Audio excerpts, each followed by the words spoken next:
My name is Gibson, and I'm the creator of the Personal Development School. This is your daily breakthrough video, and in today's video, I want to talk to you a little bit about the shadow work I did during the power struggle stage of my relationship.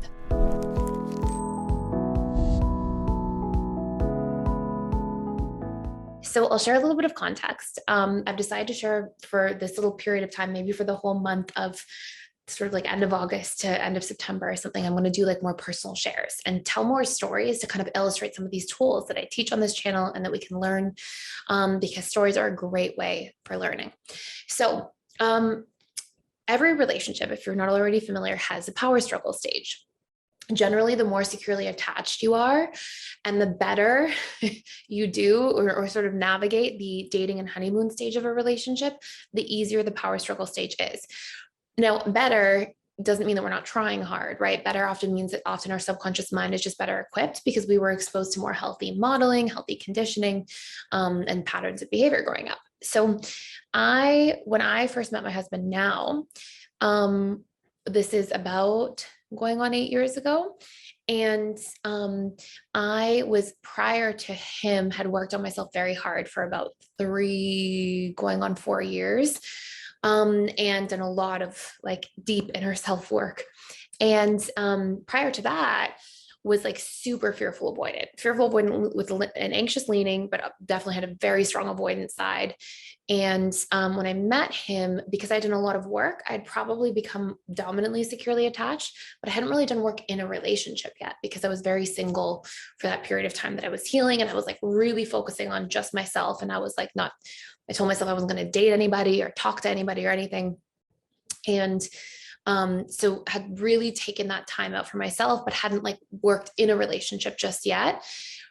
And it's not that we can't become securely attached by doing that. It's that I hadn't really worked on like relationships. Like I wasn't working on my attachment style really at the time. I was working on like my health and sobriety and just becoming better at emotionally regulating myself and like trying to learn how to navigate life as a person. Cause I had a lot of like deep healing work to do beyond just attachment style stuff at the time. So anyways, so with all that being said, when I met my husband at the time, he was dismissive avoidant.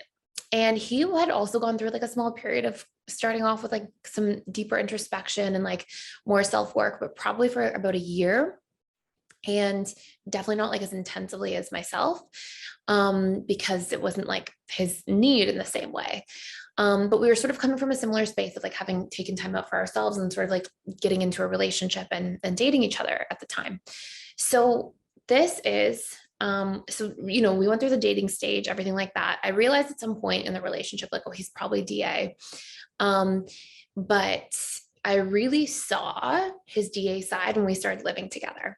And this was like about a year and a half into the relationship. And, number one, your attachment style comes out way more when you start living with somebody. And number two, you generally go through like dating and honeymoon stage and then into power struggle stage around the 1.5 to 2 year mark, give or take. And so we sort of like kind of started living together. And this is where like our attachment styles really came up. And then I started diving in more to like that type of deeper relationship work. So one of the big tools I used at the time was relationship shadow work. And I did lots of shadow work prior. I was like really into shadow work. And I was like, okay, so one of the things I promised myself is when I saw some of the DA patterns, I realized like the fearful avoidant me, like the old me at the time, not at that time, but like prior to that, when I was, hadn't done self-work yet, or like at least proper self-work. Prior to that, I realized the old me would have just like cut the chase, cut loose, whatever the thing is. I would have just ran away. I would have just like fled and like, oh, this is not good for me. I don't like these patterns. I'm out of here. And I realized like I cared about this person a lot. I cared about the relationship. And I was like, you know what? I'm going to give it some time. I'm going to kind of put a deadline around it. And I'm going to put a lot of effort in as one person, as me. And I'm going to like use the relationship as like an opportunity to learn and kind of like a teacher. And so, I'm going to talk about my needs. I'm going to set boundaries the best I can. I'm going to like speak up about things rather than just leaving, right? And just like over giving and thinking I shouldn't receive as much back. I'm just going to communicate about stuff. And if he shows up well, that will really strengthen the relationship. If he doesn't, then I may decide, okay, I'm not going to stick around in the relationship long term. So I sort of like said that to myself. And I was lucky that this person showed up tremendously and like really met me more than halfway.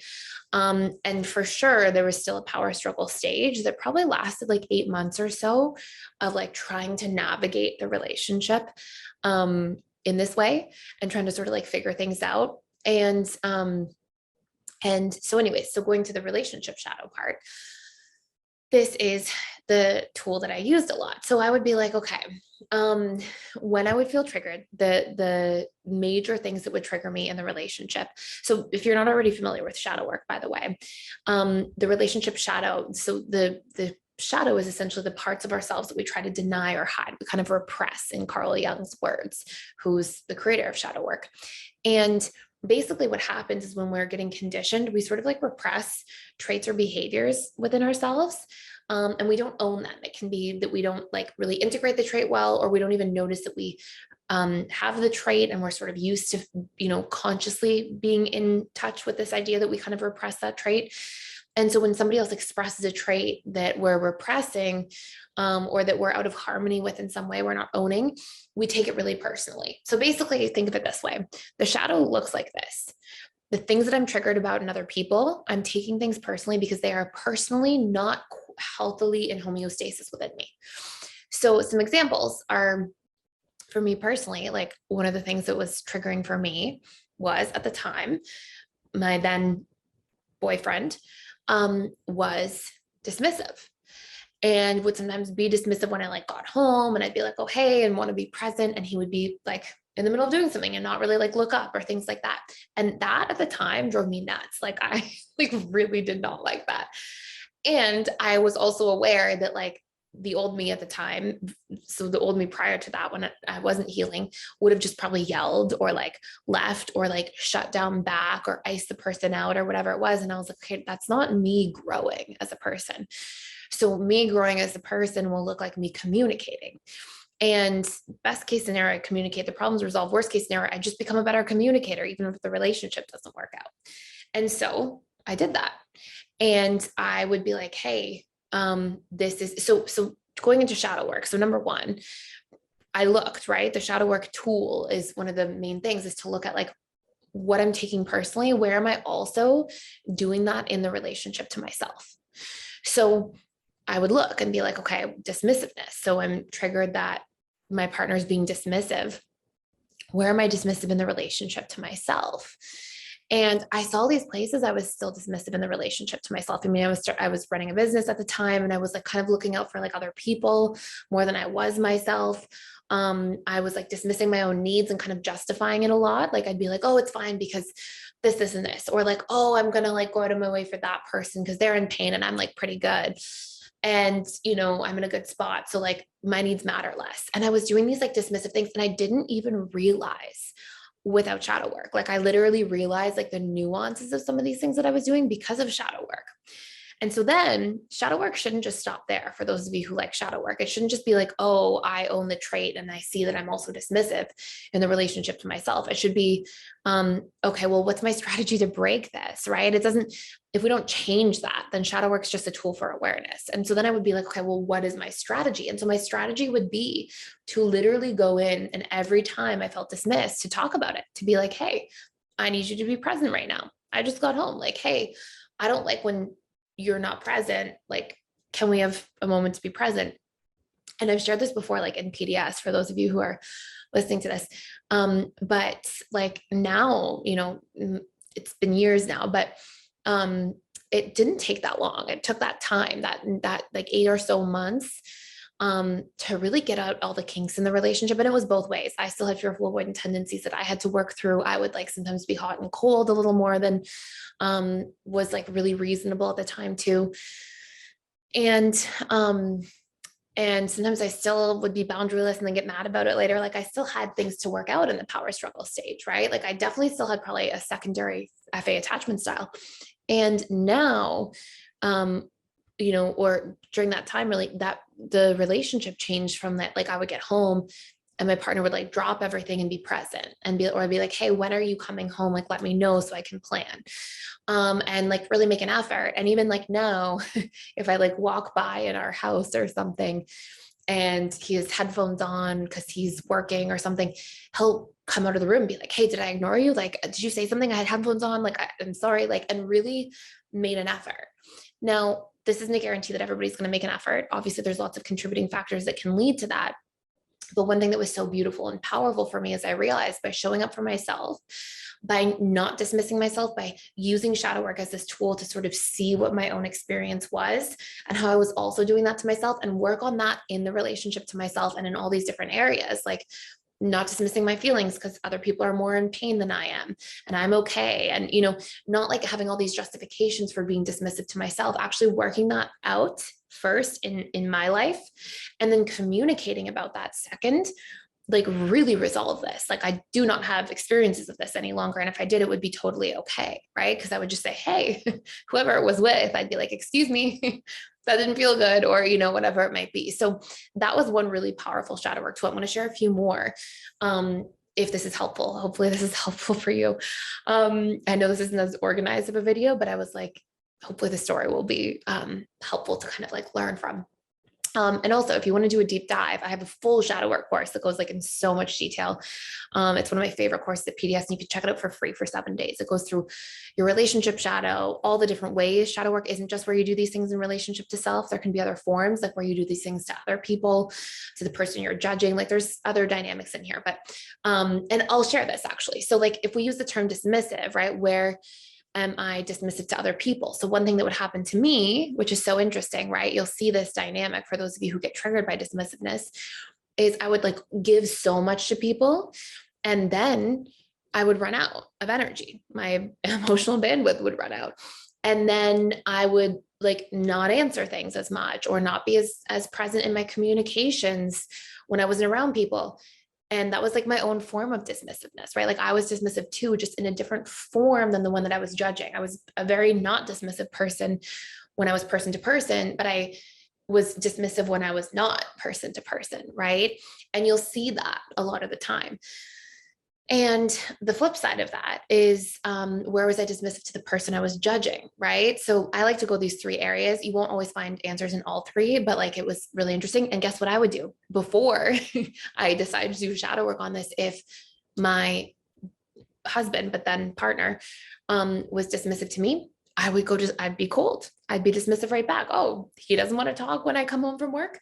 He doesn't want to like be present or be polite. Fine. Like I'll just go into the other room and just be really like, just ignore him back. And like, these are these like reactions when you're in power struggle and when you are still insecurely attached to a certain degree, right? These things come up. And then after doing that a few times, I was like, okay, this isn't a good long-term solution because this isn't solving anything. And like, if I'm, doing this work and I was working with people at this too, at the time, it's like, well, then I have to show up and like walk the talk and be congruent. And I shouldn't like let myself off the hook in the relationship area just because I'm offended by somebody's behavior, right? So like, just to be really clear here, I sort of, and I think this is an important lesson for everybody, is that it's easy to be like, well, they did it, so I'm just responding. They started it, so I'm just reacting. They did something rude, so it's not on me. But that's not true, right? Like if I'm reacting in a suboptimal way back and yet still I'm participating in the relationship and not like leaving something, then if I'm in it, then I have to work through my side of those patterns if I want to grow, right? So anyways, so that's what led me to being like, okay, I can see that I'm like exercising this like not healthy pattern and response. I'm just going cold back. That I don't want to be like that. So let me show up and do something different, right? So that was dismissiveness. Another big one is I would be like, oh, he doesn't listen to me, right? Because sometimes my husband at the time, and I think it was because he had like more of a dysregulated nervous system, he's now very securely attached. I feel like I'm like throwing him under the bus or something, which I'm not. Yeah, I have the best husband. But at the time, sometimes he'd be like not present all of a sudden, right? I'd be like, oh, he's not listening to me.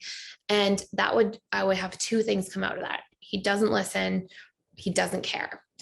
And that would be like the dynamic. And so I looked, where is his mind? Right. And like, I'll obviously second to that, how can I communicate about it in a healthy way so it gets fixed and resolved.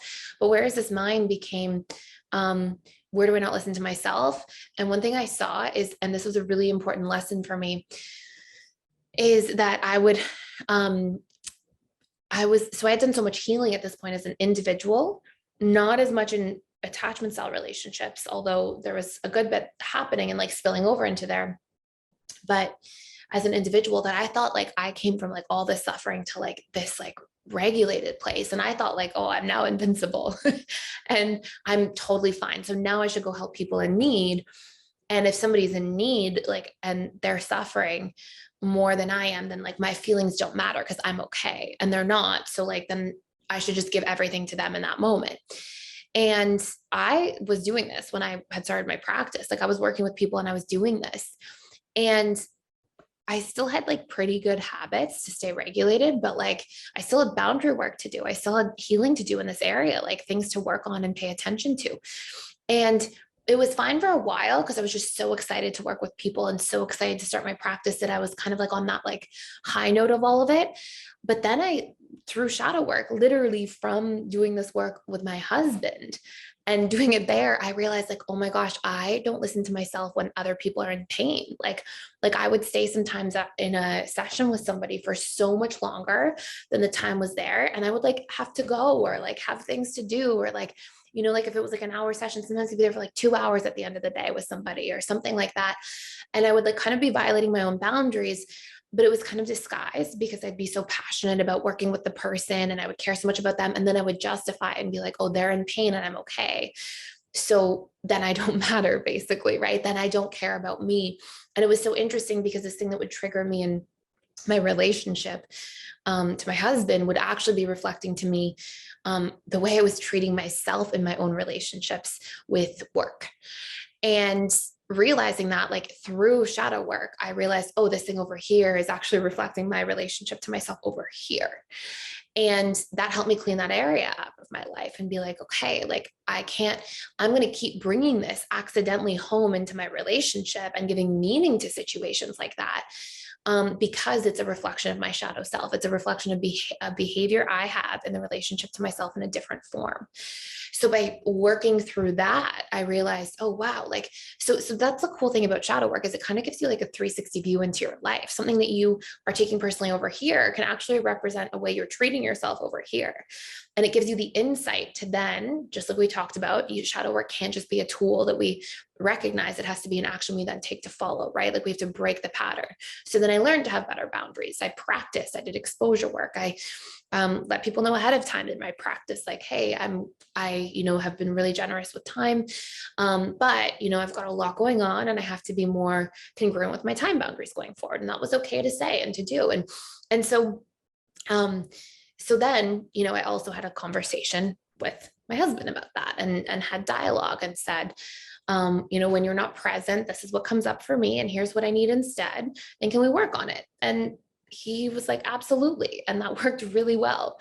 And then I felt listened to because I was also listening to myself and what I needed and then communicated it and shared it. So then I could actually feel heard. Right. And then also I felt cared for as a result of seeing that action and him meeting me halfway.